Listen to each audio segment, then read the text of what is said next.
Grüße euch, liebe Zuseher.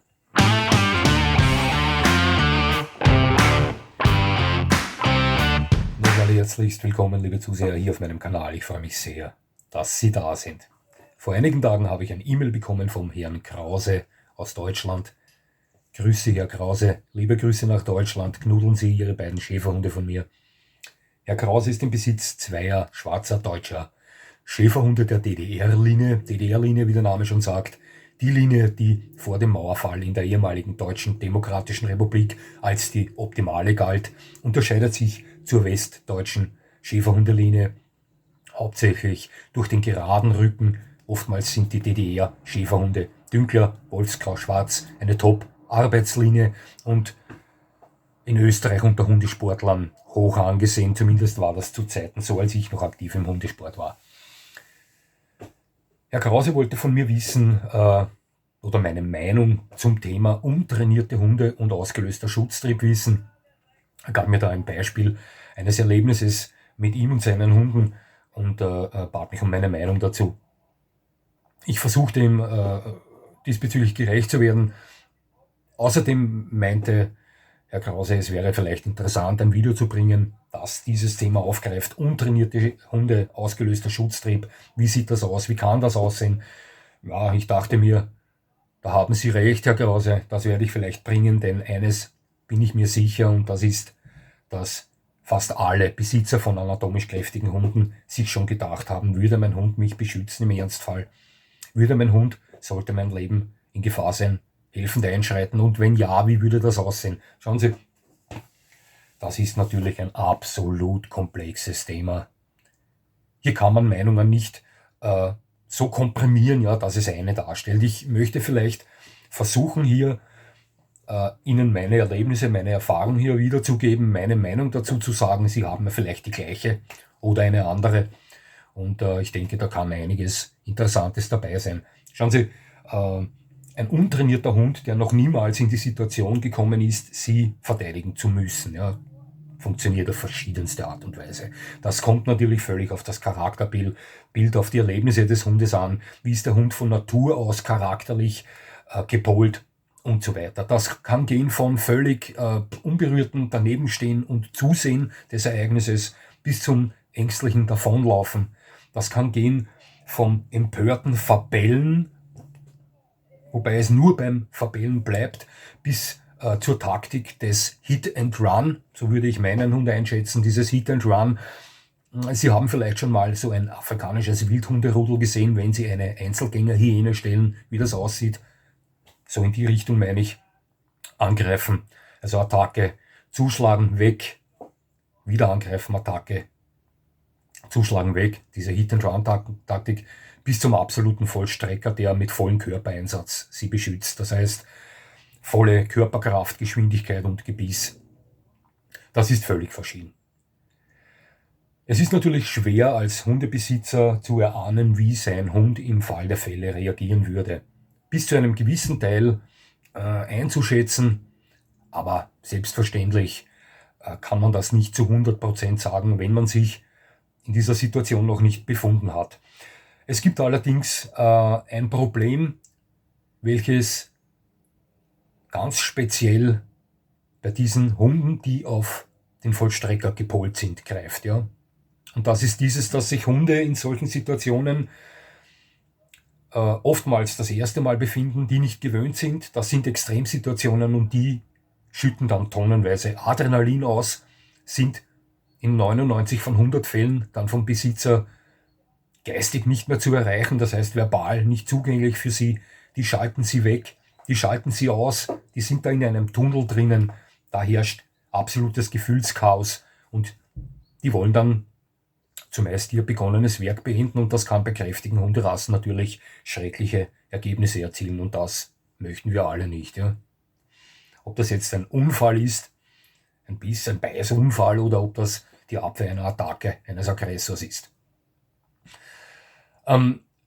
Sie wissen, ich bin jahrelang Figurant gewesen. Ich fungierte jahrelang als Schutzhelfer auf dem Abrichteplatz. Ich hatte 20 Jahre lang intensiv mit dem Hundesport zu tun. Also Schutzhelfer, der böse Mann mit dem Arm, den die Hunde so gerne beißen. Und wir arbeiteten mit allen Hundekategorien. Es gab dann eine Zeit, ich weiß nicht, ob das heute noch aktuell ist, meinen letzten Gastauftritt auf einem Abrichteplatz hatte ich vor etwa 10 Jahren, wo eine Bestimmung, eine gesetzliche, glaube ich, rauskam, die sagte, mit Molossern und Vertretern von Kampfhunderassen darf keine Schutzarbeit betrieben werden. Ich glaube auch Herdenschutzhunderassen kamen da dann später dazu. Ich weiß nicht, ob das heute noch so ist und in welcher Art und Form das heute noch so ist, gebe ich ehrlich zu. Damals arbeiteten wir noch mit allen Hundekategorien und ich hatte sowohl Molosser wie auch Bullterrier als auch Herdenschutzhunde am Arm. Und ich genoss es zumeist, bis auf 1, 2 Ausnahmen. Aber das ist eine andere Geschichte. Ich möchte auch gleich noch vorneweg sagen, dass es bei uns absolute Pflicht war, dass die Hunde einen funktionierenden Gehorsam vorgewiesen haben, bevor wir mit der Schutzarbeit zu arbeiten begannen. Es musste eine GH1 vorgewiesen werden, das ist die niedrigste Stufe der Unterordnungsprüfung. Wenn die nicht da war, wurde mit dem Hund nicht mit der Schutzarbeit begonnen und das ist für mich auch das absolute Um und Auf. Der Gehorsam muss passen.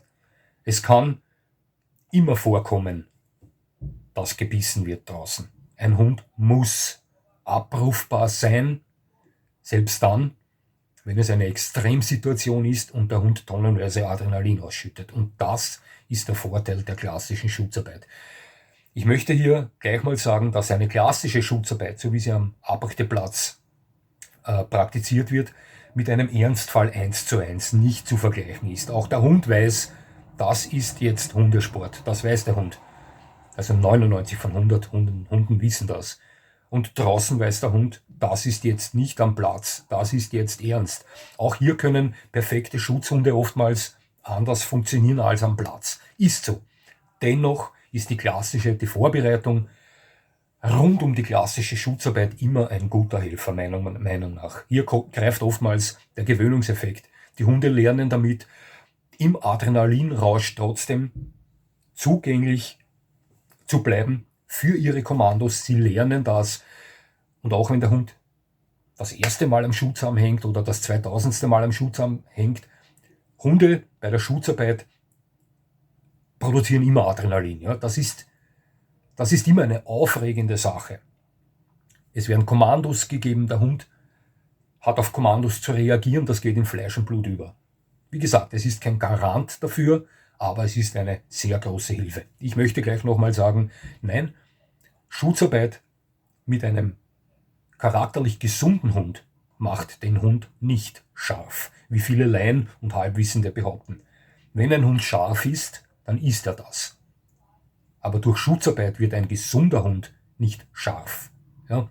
Es gibt natürlich verhaltensgestörte Hunde, mit denen ich niemals Schutzarbeit betreiben würde, aber grundsätzlich sage ich, wenn ich einen anatomisch kräftigen Hund habe, bei welchem ich der festen Meinung bin, dass er einen stark ausgeprägten Schutztrieb hat in die Richtung eines Vollstreckers, würde ich sofort mit den Gedanken spielen, einen Hundeabrichteplatz aufzusuchen und dort beginnen mit dem Hund zu arbeiten. Zuerst an einer absolut funktionierenden Unterordnung und dann auch an der Schutzarbeit. Es ist immer ein Vorteil, mit einem kräftigen Hund unterwegs zu sein, der ein ausgebildeter Schutzhund ist. Das ist meine Meinung und wie gesagt, ich verwehre mich gegen Verurteilungen bezüglich Schutzhunde sind Hunde, die scharf gemacht werden. Das ist Schwachsinn zwischen klassischer Schutzarbeit und einen Hund scharf machen, wie man einige Videos von Verrückten auf YouTube folgen kann. Das ist ein haushoher Unterschied. Ja. Also eine kontrollierte Schutzarbeit, eine klassische Schutzarbeit ist ein fantastischer Weg, einen Hund führbarer, lenkbarer, kontrollierbarer zu machen. Und ich wiederhole mich, in 20 Jahren aktiven Beisein und Mitwirkens am Hundesport kam mir nicht ein Fall vor, also ein Fall unter die Augen, wo ein Hund durch die Schutzarbeit scharf wurde. Ja, es gibt Hundecharaktere, mit denen ich keine Schutzarbeit betreiben würde, weil das kontraproduktiv wäre, aber da hat es dann schon schwer in der Erziehung, im Aufwachsen des Hundes gehapert. Da müsste man den Hebel dann völlig woanders ansetzen.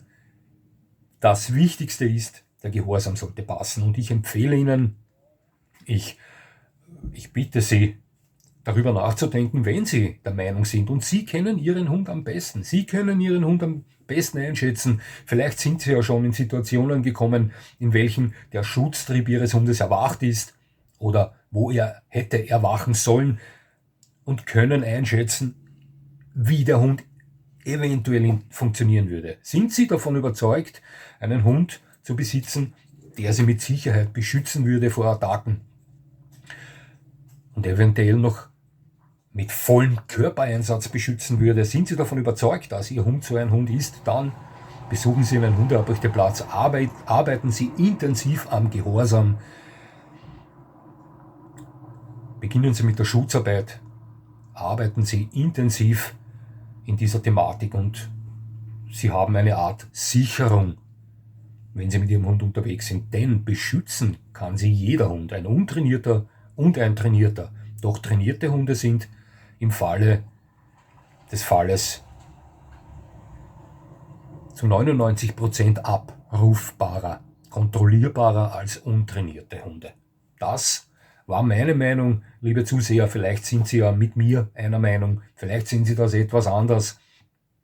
Ja, ich habe hier versucht, das Ganze so kurz wie möglich zusammenzufassen, denn man könnte selbstverständlich unendlich über das Thema diskutieren, sprechen. Es gibt so viele Hundecharaktere, so viele Situationen, so viele Szenarien, die da vorkommen können, wo Hunde völlig anders reagieren, als man es glaubt. Aber wenn man da vielleicht, sage ich mal, ein Allheilmittel als Vorschlag geben möchte, ist Gehorsam, Unterordnung.